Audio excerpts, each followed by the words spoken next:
What's up, gente? It's me, Jalisco Seri, with another video. Before we start, please don't forget to hit the like, share, and subscribe. And this is gonna be part number 4 of my chronicles, of my saga.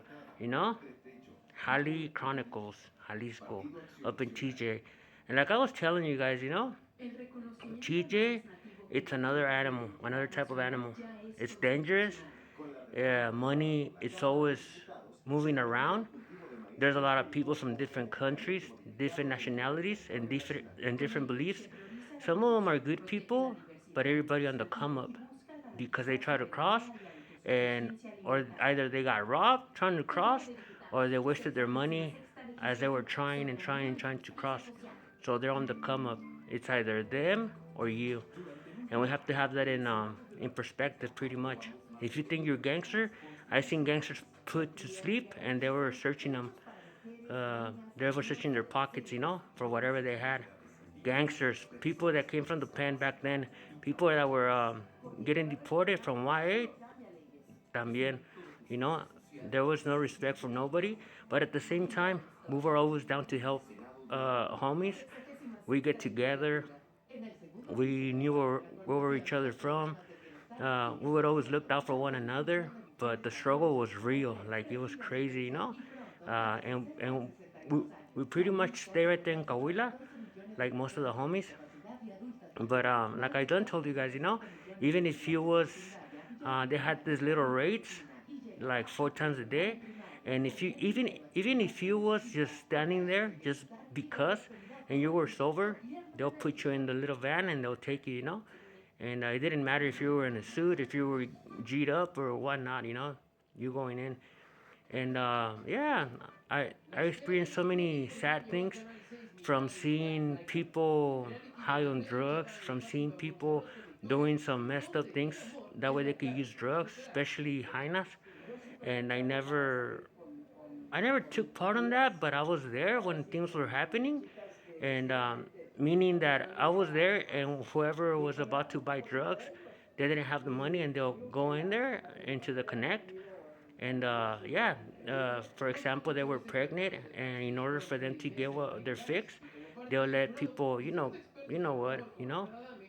which was sad. I never thought I'll see something like that, and in my head, since I was always like either stoned with weed because I always smoke weed, I'll trip out like inside my head, I'll be like, damn, dude, like honestly, what the fuck am I doing here? That's fucking sad. That's not the way I was raised, but this is the life that I was living, and that's part of the life. When you don't do things the right way, you have to like go through a lot of things in order for you to change, if you want to change. But I've seen shit like that, and I also seen people digging from the trash cans and getting like clothes and shit like that. And a lot of us, our parents, they're hardworking Mexican people, and they took us to the U.S. with them in order for us to have something better than those years back in the days in Mexico. A lot of people didn't have the money to get like either a boom box or a good shirt or a good pants, or maybe yes, but you would have to work like the triple in order for you to get a pair of good Levi's and shit like that. But yeah, and that shit was sad, seeing the homie struggle, and seeing some of the homie, like the homie from the homie Clumsy from Dogtown. And this happened like in 03, 04, 05. Um, and like I said, I was always stoned, and he goes, hey fool, cause I would always like cause I had a little room in La Colonia Presidentes over there by Guaycura, but I would go whenever I had money. I would go to like El Centro, to the main Revolution and shit like that. I didn't want to stay there forever, but I always wanted to see the homies, to see what's up, and I would always kick it with Clumsy from Dogtown.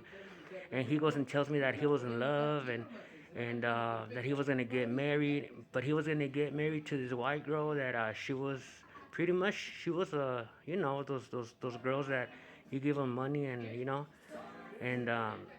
and then I was right there with them, and he was telling me this whole thing, and then I see his hyena uh, go by with some paisano, and saying, "Hey, I'll be back. I'm gonna go, you know, suck this fool's. You guys know what?"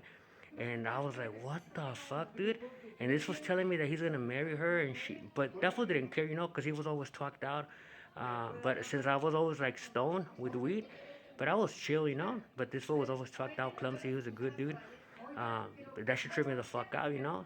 But he didn't care that his hyena was, you know, getting hers and shit. But it tripped me the fuck out, and those things we're not supposed to live like that, you know. We were not raised to be like that. But that's some of the things that I've seen in TJ, and many many more. It's beautiful. TJ, the life in TJ is beautiful. Their people are hardworking people and they're cool. But when they're struggling, everybody's yeah, everybody's a target over there, you know, especially now. But thank you, people, for tapping in. Blessings to you guys and your families. Thank you for joining the lives. Please don't forget to hit the like, share, and subscribe. And let's go one day at a time, baby. Jalisco.